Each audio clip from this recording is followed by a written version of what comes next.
There seems to be no end to the ongoing political unrest in Sri Lanka. In the latest, hundreds of riot police wielding batons and shields raided the presidential secretariat and also a nearby protest camp.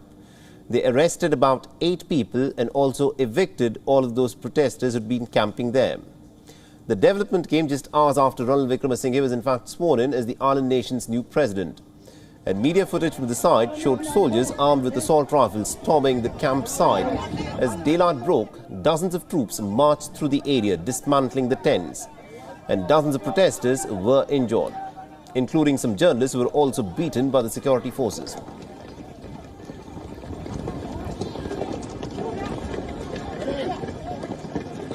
Last night we stay there. Government troops came, 2,000 troops came here and they blocked the all roads, put the barriers and destroyed our tent and our property. And they wanted to rescue the presidential secretary office and they beat us really badly. They beat deaf people, disabled people also, they beat very badly, very cruelly. Wickremesinghe earlier issued a warning to the protesters saying that occupying state buildings was just illegal and that they would be evicted unless they left on their own. He also declared a state of emergency that gives sweeping powers to the armed forces and the police. Now, taking to Twitter, the Sri Lankan opposition leader SAJITH PREMADASA slammed the police crackdown, calling it a cowardly act against peaceful protesters. Now, the Bar Association of Sri Lanka has also condemned the clampdown. The US envoy to Sri Lanka, Julie Chung, has expressed concerns over the latest development and has called for absolute restraint and immediate medical treatment for injured protesters. Meanwhile, as the unrest continues, President Wickremesinghe is all set to swear in his new cabinet. And according to reports, senior lawmaker Dinesh Gunawardene is tipped to be Sri Lanka's next Prime Minister.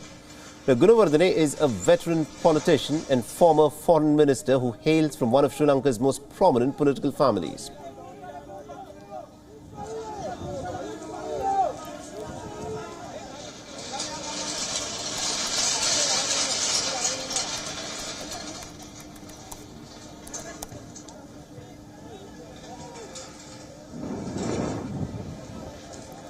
All right, now to give us more insights in terms of what's exactly happening in Sri Lanka at this point of time, we're being joined in by our correspondent Dasuni Athaudo, who's been tracking the story very closely for us and has been reporting from Colombo. Now, Dasuni, this of course is an important day for the people of Sri Lanka. We're given to understand that the cabinet is expected to be formed today. What more details do we have on this front? Yes, Mohammed. Just now we did receive confirmation that the swearing-in ceremony just got underway here in Colombo, and the first appointment appears to be that of the Prime Minister. So that is happening as we speak right now. So within a matter of minutes, we will get to know who will be taking on the all-important role of a Prime Minister that will be supporting President Wickremesinghe in this tough task of steering Sri Lanka out of its worsening economic crisis. Going back to what transpired earlier on this morning in the early hours was that we did see the protesters who stormed in, the security forces that stormed in to the presidential secretariat and sort of clear that area out. Now, when you look at this, the area that appears to be cleared out is the area that surrounds the presidential secretariat and where the main stage for this main protest site was. But the agitation site that is designated for protesters is still pretty much in operation as well. However, the people are now sort of coming to an understanding of shock to see what exactly happened last night, given that this protest site was a largely peaceful protest site with peaceful protesters. Absolutely, indeed. Now, this development that has happened overnight, where the protesters were in fact evicted from the place where they were camping near the presidential secretariat, this of course points that there could be more confrontation between the government and the protesters. Now, at this point of time, Dasuni, what sense are you picking up? Because Ranil Wickremesinghe is not exactly very popular with the protesters. They see Ranil Wickremesinghe as Gotabaya Rajapaksa's man, the former president who's fled to Sri Lanka. So are we expecting to see more protests once the new cabinet is sworn in?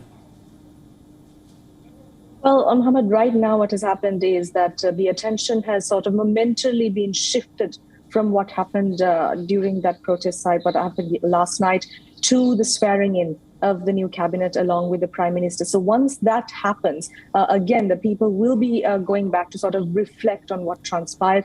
And like you rightfully said, there is a growing amount of dissent and sort of anger towards the newly appointed president as well, where a faction and a large faction of the protesters feel that President Wickremesinghe is also an ally of the Rajapaksas and is merely guarding their interests as well. So that is an interesting sort of point to see how well in the coming few weeks the newly elected president can sort of pacify these protesters. And certainly what happened in the early hours of today is not something that will sort of mix well with the people. Absolutely indeed. Now, for people who are watching these developments unfold in Sri Lanka from outside of Sri Lanka, tell us a bit about how power is exercised by the executive in the country. Now, the president, we're given to understand, is the executive head. What role does the prime minister play, and how is the power distributed between the two of them? Well, that is an interesting question. Because Sri Lanka works under an executive presidential system, it gives widening and sweeping powers to the president alone. However, the prime minister must command the majority in parliament, which is why this whole concept of the executive presidency for years on end has been sort of criticized and ridiculed by many professionals, noting that it invalidates the prime minister in certain instances, because whatever said and done, the executive remains superior over the rest. So as of right now, in Sri Lanka, the law is such where the president is superior. And we have seen throughout Sri Lanka's political history, when there came sort of a rift between a prime minister and a president, the consequences that the country faced were quite devastating. And I think one of the main reasons and one of the main examples would be the 2019 terror attacks, when there was an apparent rift with then president and the prime minister as well. So the discussion to sort of abolish executive presidency here in Sri Lanka still remains quite high. And it will also be interesting to see how the newly elected president will go on about this, especially in reenacting the much-awaited 19th Amendment to the Constitution as well. Absolutely indeed. Nasuni, thank you very much indeed for joining us from Colombo and getting us all those insights. We'll of course come back to you as more details emerge in that crucial cabinet swearing in that is presently underway in Sri Lanka. An important day politically for the Sri Lankan people, which of course will have the consequences in terms of how things unfold over the course of the next few days. WION is now available in your country. Download the app now and get all the news on the move.